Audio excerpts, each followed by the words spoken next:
The Trap of Free. How your data and habits fuel a billion-dollar industry. Just imagine, you're standing at an airport. There's noise all around, people rushing in every direction, flight announcements echoing overhead. You're exhausted and feel like having a cup of coffee. You step into the cafe, glance at the menu, and are shocked. A single cup of coffee costs 250 rupees. Just then, someone says to you, "Brother, don't you have a credit card? Go to the lounge, everything is free there. Food, drinks, even a place to rest." You show your card, and without spending a single rupee, you sit down to enjoy a lavish buffet. At that very moment, a notification pops up on your phone. Your UPI payment of 50 rupees for a cup of tea has just gone through. The tea was expensive, but the transaction itself was free. This raises the question, how is all this free? Someone is paying the price for it. And whenever you're offered something for free, remember, the real cost is being recovered from somewhere else. From your data, your habits, and your trust. Today, we'll dive deep into this subject.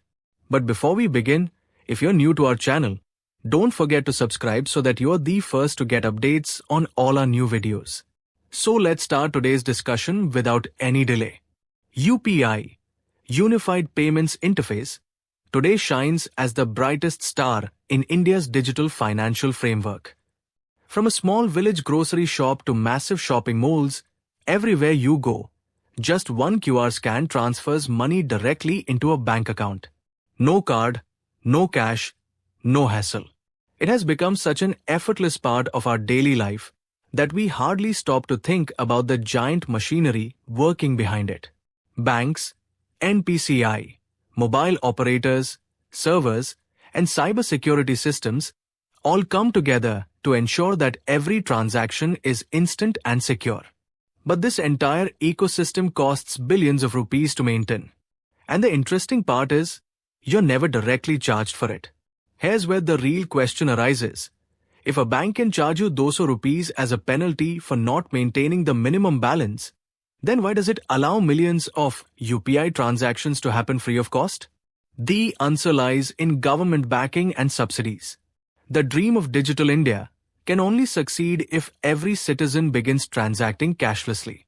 The government wants people to move away from cash to digital payments so that the economy becomes transparent, tax evasion reduces, and black money is curbed. That's why the government subsidies the UPI system. But the story doesn't end with subsidies. The real game is data. Every time you make a payment via UPI, your information travels with it. Where you are, whom you are paying, how frequently you spend, and what kind of products you spend most on. And this data doesn't stay limited to banks. It eventually flows to payment companies, analytics firms, and technology partners. That's where it's used to decide which ad should be shown in your area, which customer should be offered what kind of loan, and which product should be targeted to whom.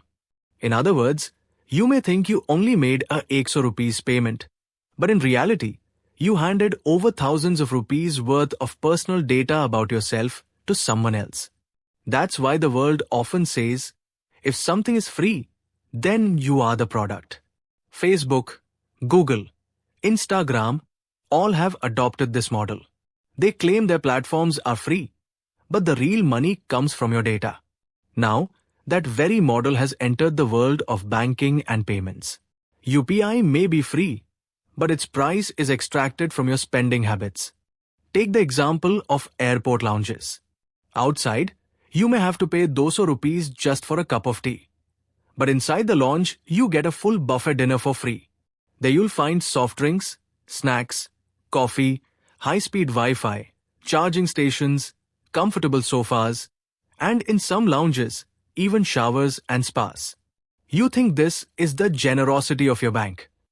But in reality, every time you enter the lounge, your bank is paying for it. In India, for domestic lounges, this payment ranges between 600 to 1,200 rupees per visit, while for international lounges it goes up to $25 to $30 per visit. So when you think you've had a free meal, the truth is, your bank has paid your bill. Why does the bank bear this cost? Because it knows that if you're happy with its card, you'll use it more often. And every time you spend, the bank earns a commission from each transaction. In short, it's all part of a loyalty program. But here too, data is the real game. Each time you visit an airport lounge, your bank learns how frequently you travel, which cities you travel between, and what your average travel expenditure is. This information later helps the bank decide whether to offer you a premium card or a business loan. In other words, in exchange for that free tea or coffee, you unknowingly hand over details of your lifestyle to the bank. Financial advisors often point out that many airport lounges themselves act like middlemen. They partner with thousands of lounges worldwide and then sell that access to banks. The banks pay them in bulk, and in return, customers feel like they're getting a premium service for free. But in reality, this cost eventually comes from you. You may think you didn't pay any annual fee on your card, but every single swipe carries hidden charges that help recover those expenses.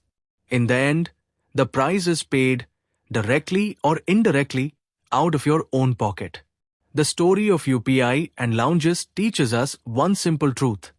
Nothing is ever truly free. If you're not paying with money, then you're paying with your data and your habits. That's why digital payments, credit card networks, and loyalty programs in India have today become multi-billion-dollar industries. The world now calls data the new oil.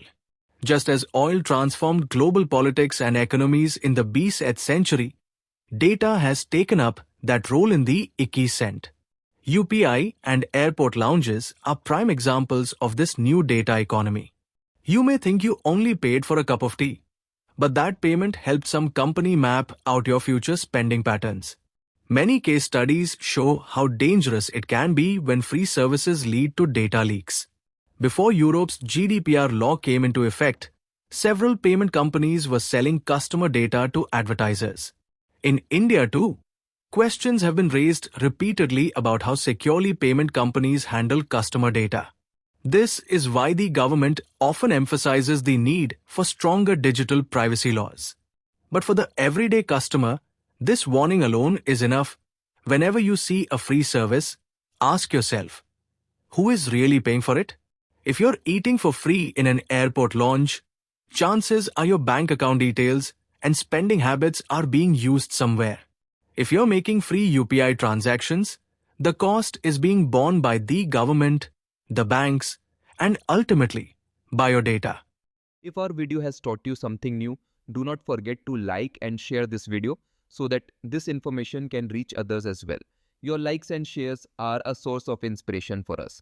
If you have any questions or suggestions, please let us know in the comments.